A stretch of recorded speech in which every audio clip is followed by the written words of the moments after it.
TV, c'est l'un de vos confrères qui va s'asseoir à votre place. Maintenant, c'est Maître Antonin Lévy, l'avocat de François Fillon, l'ancien candidat à l'élection présidentielle.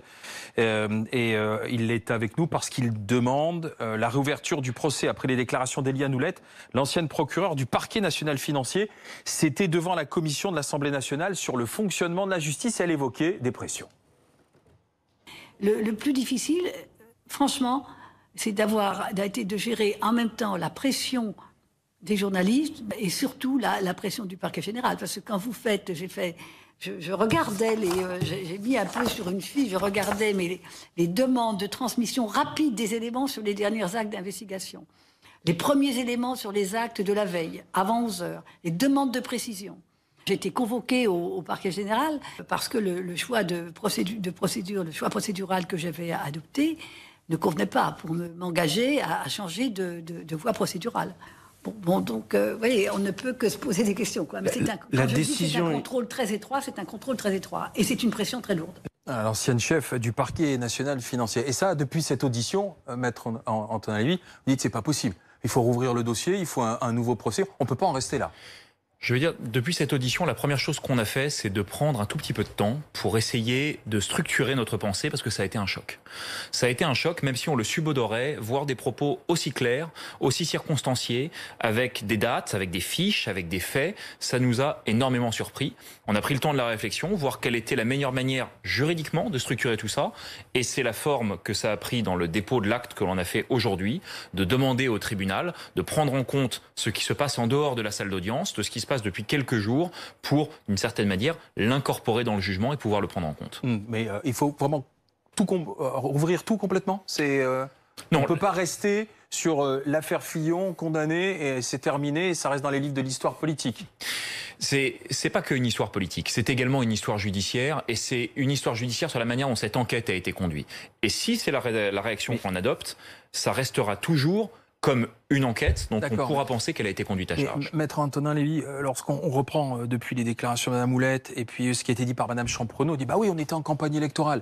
Il fallait aller vite, il fallait accélérer les procédures, peut-être mise en examen, parce que si François Fillon était élu, il aurait bénéficié de l'immunité du président de la République. Donc oui, on a accéléré la justice. Est-ce que l'argument est recevable ou pas ?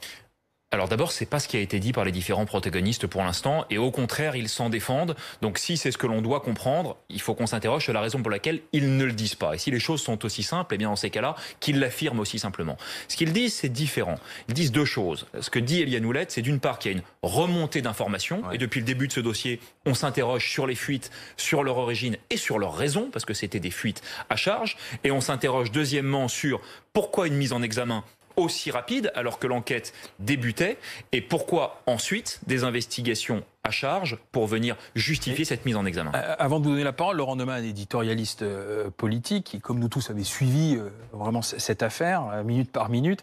À l'époque, le 1er février 2017, François Fillon disait avoir les preuves de la machination ourdie contre lui. Vous allez voir, je vais les sortir, les preuves. Il y a un cabinet noir, c'est un coup d'État institutionnel, c'est la chancellerie, c'est même François Hollande qui est à la manœuvre. C'est ça qui est révélé aujourd'hui ou pas ? Parce que les preuves, on les attend toujours, hein, les dossiers de François Fillon. Aujourd'hui, ce qui serait utile, c'est que, vous-même, on attend toujours vous les produisez. À la différence de 2017, on va essayer tous de faire un effort, c'est de ne pas chercher la conclusion avant la fin de l'enquête. Parce que si vous mettez les conclusions dès le début, vous mènerez une enquête qui conduira à la conclusion que vous avez fixée. Aujourd'hui, ce que l'on a, c'est un procureur qui vient vous dire qu'elle a subi des pressions pour remonter des informations dans le cadre d'un dossier sensible. Ces informations, elle les donne, elles sont précises et circonstanciées. Et la question que je me pose, et vous avez peut-être une réponse, c'est pourquoi le parquet général a besoin d'obtenir presque en temps réel des éléments sur une procédure en cours, quand, en l'occurrence, on se rend compte que ces éléments sur la procédure en cours se retrouvent, si l'information est transmise pour 11 heures, elle se retrouve à 12 heures, imprimée sur papier chaud, prêt à être dans les kiosques. On ne peut pas s'empêcher de voir un lien entre les deux. Laurent Neumann. D'abord, les gens qui nous regardent ce soir ont envie de comprendre, d'un point de vue technique et judiciaire, vous avez demandé la réouverture des débats, ça veut dire clairement que vous avez demandé un supplément d'informations. C'est bien ça. Oui, ce supplément d'information, il porte sur quoi? Parce que les faits, eux, ils ont déjà été évoqués par les deux parties, y compris vous, la défense. Oui. Donc les faits sont sur la table, tout est connu. Il y a même un jugement qui est censé être rendu la semaine prochaine à 13h30. Un supplément d'information sur quoi? Certainement pas sur les faits. Non, le supplément d'information, il porte, en droit, le fond est assez indissociable de la forme. On a discuté pendant 3 semaines avec le parquet sur la manière dont cette enquête avait été conduite, sur les 40 plus presque 45 témoins qu'on avait apportés, qui avaient été écartés dans le cadre de l'instruction, qu'on n'avait pas voulu entendre, sur ces personnes qui pouvaient témoigner du travail de Pénélope Fillon. On a eu ce moment assez incroyable, vous savez, on a versé une attestation d'une femme circonstanciée qui explique ce qu'elle savait du travail de Pénélope Fillon. Ça, ce sont des faits. Ça, ce sont des faits. Ces faits, ils ont été débattus à l'audience. On a débattu d'un deuxième point, c'est pourquoi le juge ne l'a pas entendu. Et on s'était interrogé en disant, mais peut-être que le juge ne l'a pas trouvé. Oui, mais là, c'est justement l'objet de ma question. Vous ne demandez pas un supplément d'information sur les faits. Non, et on s'est rendu compte que le juge avait passé 3h30 avec cette femme en perquisition sans même chercher à recueillir son témoignage. Ce sont des éléments qui, pour le juriste et pour le praticien du droit, interrogent. Ce que l'on demande, c'est que, et je ne vous cite qu'un exemple parmi, je ne vais pas vous refaire mes 2h30 de plaidoirie, je pense que personne ici n'a la patience pour ça, mais c'est un élément parmi d'autres qui interroge sur la manière dont l'enquête a été conduite. Et ce supplément d'information, vous avez raison de le noter, il porte sur deux choses.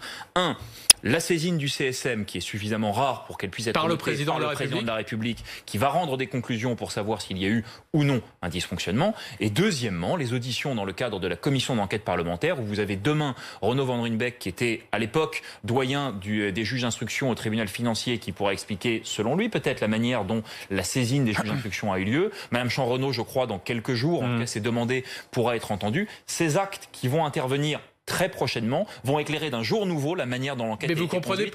Vous comprenez pourquoi je vous pose cette question? Parce qu'on va vous accuser évidemment d'utiliser une manœuvre procédurale, une sorte de manœuvre dilatoire pour repousser encore le jugement, alors que les faits, eux, tout est sur la table et les juges ont de quoi juger. Et quand je dis ça, je rappelle que François Fillon est toujours présumé innocent à l'heure où on se parle. Au début de semaine prochaine. Vous faites bien de le rappeler et il le sera même ensuite s'il y a encore un appel. Le droit est là-dessus. Et il y aura vraisemblablement appel. Et on va vous accuser d'utiliser une manœuvre dilatoire pour repousser le jugement. Dans ce dossier, on a été accusé de tout.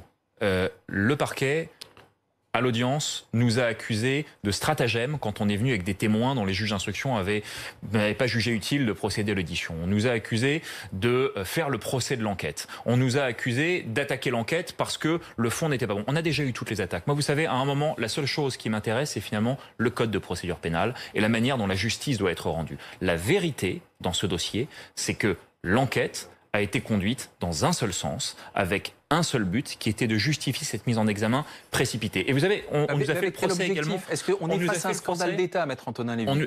C'est pas une question politique à laquelle je vais répondre, c'était une question judiciaire. Et d'un point de vue judiciaire, il n'y a pas de question de scandale d'État. C'est pas le sujet qui me préoccupe. C'est plutôt la question de savoir si la justice est bien rendue.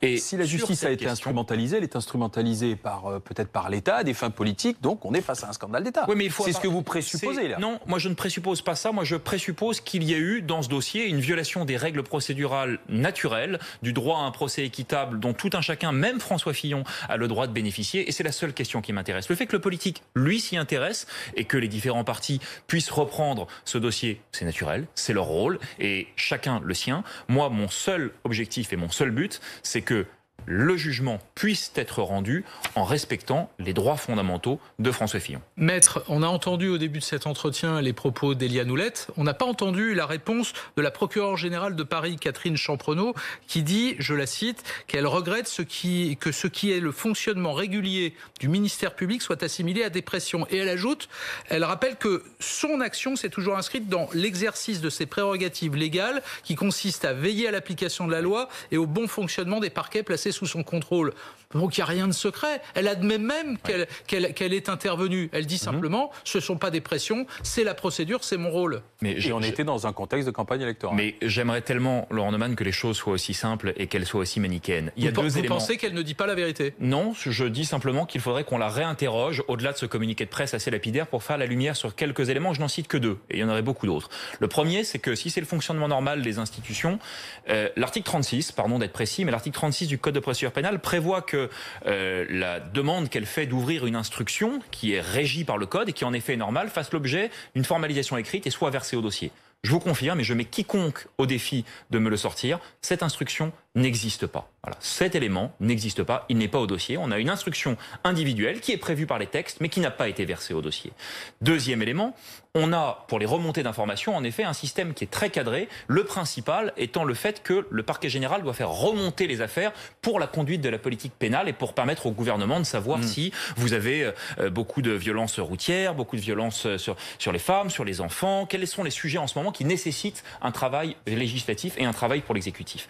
À quelques jours justement des élections, quand le gouvernement va être démis de ses fonctions par le renouvellement et les élections, quelle est la nécessité d'une remontée d'informations en temps réel pour permettre au gouvernement de mener sa politique pénale? Si on est capable de m'expliquer ça par A plus B, ça m'intéressera beaucoup. Et dernier point, ce qui est intéressant, c'est que si ça a été conduit de manière normale et transparente, tout est tracé, tout a été fait par écrit et tout a été conservé. Ce qui veut dire que les rapports de 10 pages, dont Mme Moulette, et ce sont ses propos, des rapports de 10 pages très précis qui existent, il doit en demeurer des traces. On sait qui les a demandés et on sait à qui ils ont été transmis. Ce serait intéressant de le savoir. Deux dernières questions. François Fillon sera présent en début de semaine prochaine pour l'énoncé du jugement? Bien sûr, il sera présent. Il a toujours déféré à toutes les convocations et a toujours parfaitement respecté la justice. Et si vous êtes là, c'est parce que visiblement, il est prêt à repartir au combat et de nouveau à l'exposition médiatique aussi avec cette affaire?